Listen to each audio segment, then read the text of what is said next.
여러분 안녕하십니까? 해외 동포 여러분들께서도 안녕하시죠? 김영애 TV입니다. 오늘은 시작에 앞서 한 말씀을 드리고자 합니다. 저는 향가 연구가입니다. 향가 연구가로서 마음에 담아두고자 하는 게 있습니다. 저는 애국자가 아니고 오로지 연구가이고자 합니다. 향가 연구에 있어서 한국적인 시각도 아니고 일본적인 시각도 아니고 오직 향가와 만엽집에 쓰여 있는 글자가 가리키는 그대로 나아가고 싶습니다. 향가가 만들어진 시기에는 한국도 일본도 없었습니다. 만일 제가 애국자가 되면은 향가를 최초로 풀어나가는 제가 애국자가 된다면 새로 향가를 연구하게 될 한국인도 일본인들도 자기 나라의 애국자가 되어버릴 것입니다. 저는 한국의 애국자와 일본의 애국자들은 향가 연구를 잘못된 길로 이끌어갈 것이고 결국은 향가를 미궁에 빠뜨릴 것이 분명하다고 생각합니다.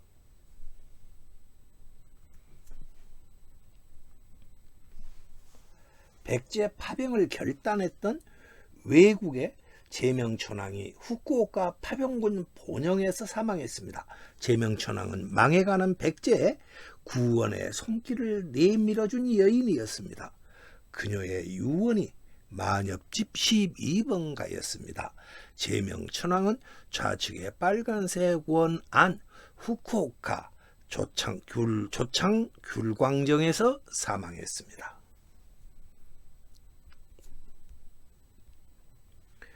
만엽집 12번가는 제명천왕의 혈통을 밝혀주고 마음의 정체성을 규명해주고 왜 제명천왕이 자신과 나라의 운명을 걸고 파병을 결정했는지 그것을 알게 하는 노래였습니다.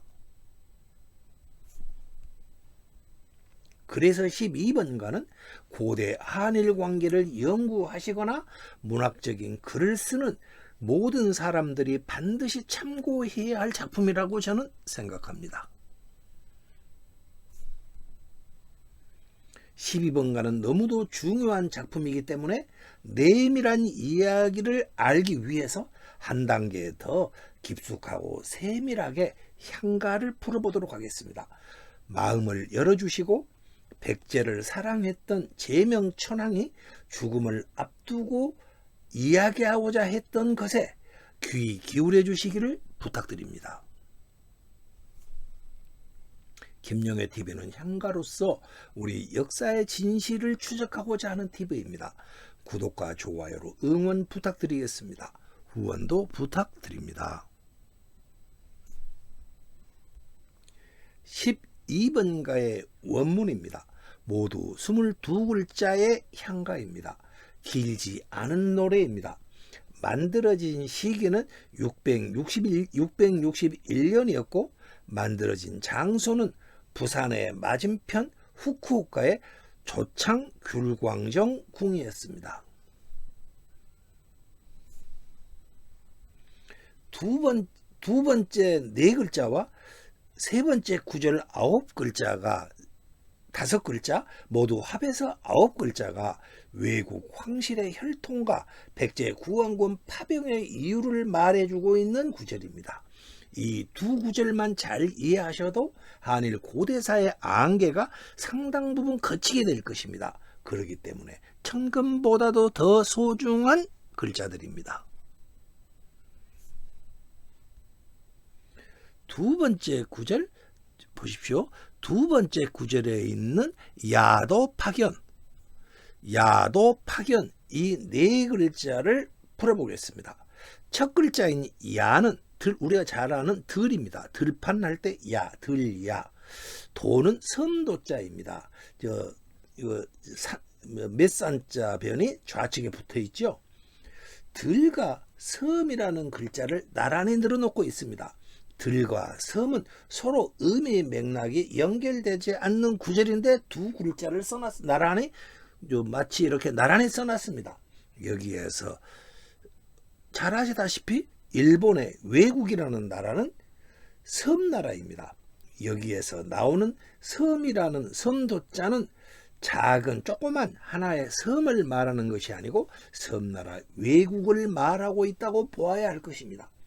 이렇게 보아야 작품 전체의 맥락과 이 섬도자라는 글자가 통하게 됩니다. 작은 섬 하나를 이것이 작은 섬이다 하면은 도저히 맥락이 연결되지 않는 글자입니다. 이 영상을 보십시오. 일본은 섬나라입니다. 그리고 그 당시 외국은 이 전체를 통일했던 게 아니고 아랫부분에서 조그만 한 부분을 차지하고 있었던 국가입니다. 이 사진은 김해 평야입니다. 일부러 제가 이 사진을 따왔습니다. 보십시오. 얼마나 널찍한 평야입니까? 들판입니까?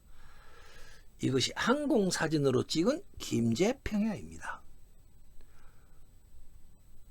이건 역시 김제 평야입니다.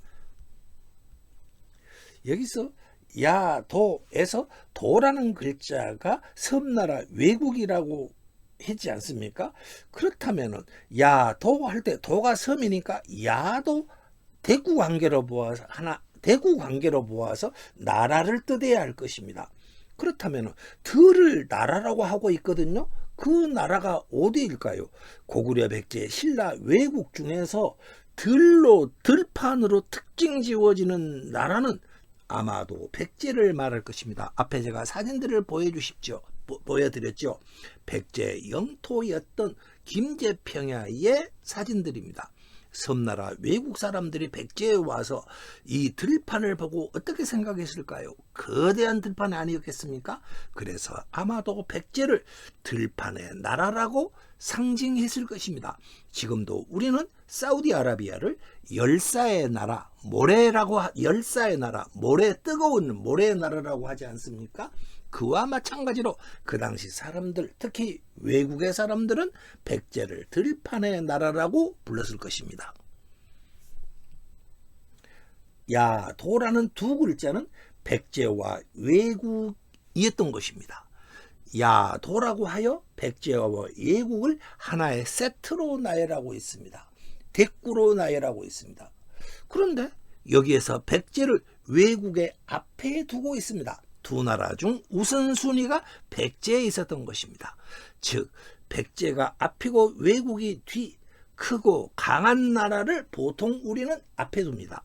즉 백제와 외국 관계는 크고 작은 나라, 강한 나라, 약한 나라 이런 개념으로 연결되었던 것입니다. 다른 비유를 든다면 큰 집과 작은 집 이러한 개념이었던 것입니다.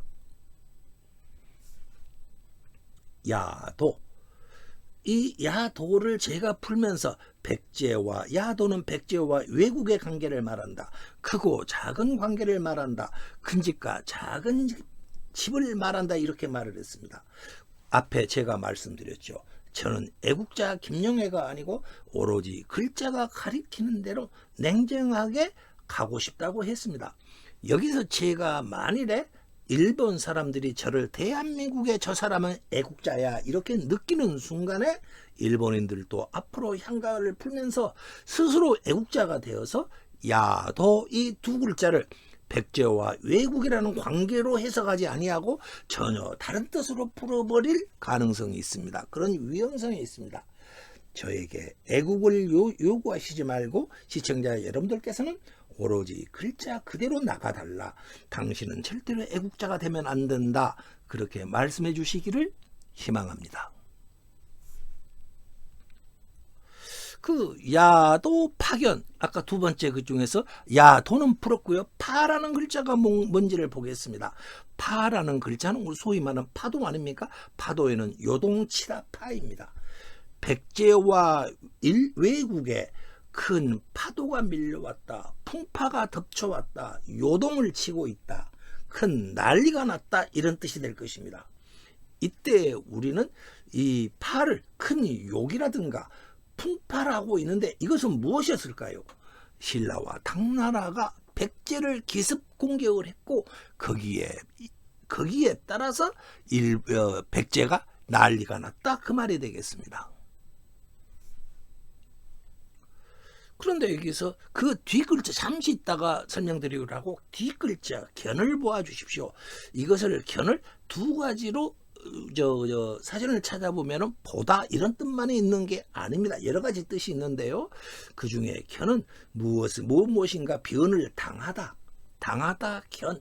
우리가 평소 이런 말 하고 있지 않습니까? 욕을 보고 있다 그러자 욕 본다 이런 말 하지 않습니까? 그때 바로 본다 이런 뜻이 된 겁니다. 욕을 본다. 그러니까 파견하면은 큰 난리 풍파 아주 엄청난 사태를 욕을 본다 그런 뜻으로 풀면 되겠습니다. 백제와 야도 파견 이 네 글자를 다시 전체적으로 풀어보면은 백제와 외국이 큰 요구를 보고 있다. 풍파를 만났다라는 뜻이 됩니다. 그렇다면 여기서 이상합니다. 백제 혼자 신라와 당나라로부터 공격을 받았지 않습니까? 그런데 제명천왕은 작품을 지으면서 야도 즉 백제와 외국이 험난한 풍파를 만났다. 큰 요구를 보고 있다. 이렇게 쓰고 있습니다. 여기에 바로 제명천왕의 시각이 나타나고 있는 것입니다.